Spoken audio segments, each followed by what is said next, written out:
I'm Terry Scott, and I direct the Center for Instructional and Behavioral Research in Schools at the University of Louisville. This course discusses strategies related to classroom management. In this module, we discuss considerations for different arrangements of desks and other important furniture.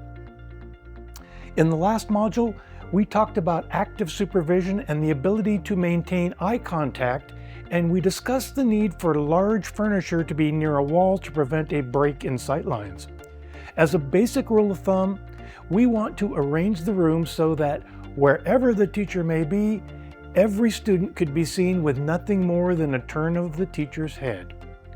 Let's start with the teacher's desk. Obviously, there are times when teachers are seated at their desk. The key is, even when you're at your desk, teachers should still be able to make eye contact with every student with nothing more than a turn of their head. In some rooms, the teachers might put their desk at the back and think, well, if it's back there, the students won't know if they're being watched. I think we need just the opposite. I want students to know I'm looking. The more they see me looking, the more they're likely to stop thinking about it. Let's move on to talk about desk arrangements. Here are some typical classroom arrangements. You've probably seen them all. Each has its own strengths and weaknesses. There are things teachers can consider with each arrangement to make it easier to supervise all students. We've already seen an example of rows in a classroom. The benefit to rows is that students are independent, which is important when students have a tendency to incite one another. But on the downside, it would take a lot of steps to engage with every student, even just to touch their desk. Other arrangements have their own considerations, the main one being that it allows the teacher to move and have easy access to all students. The quads, or groupings of four, is one of the most common arrangements. Note here that yellow stars represent students that tend to have more challenging behaviors.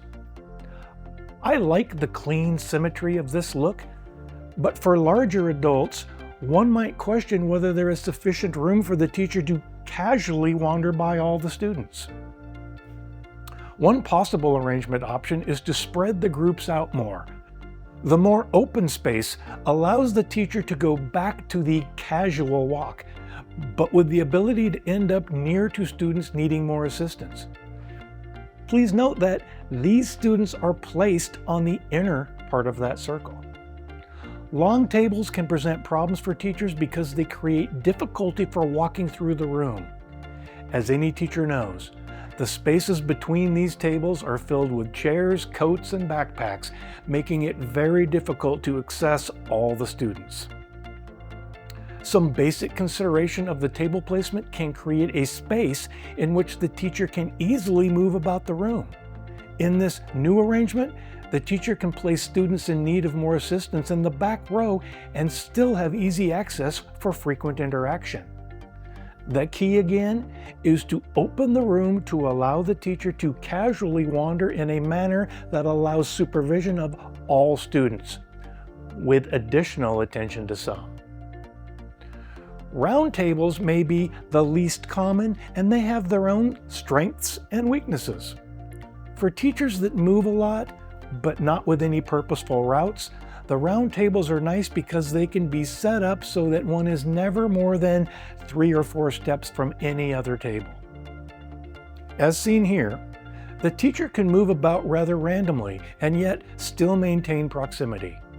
When considering students in need of more frequent assistance, they can be placed along the side where they can be easily accessed but still not ever have their backs to the front of the room.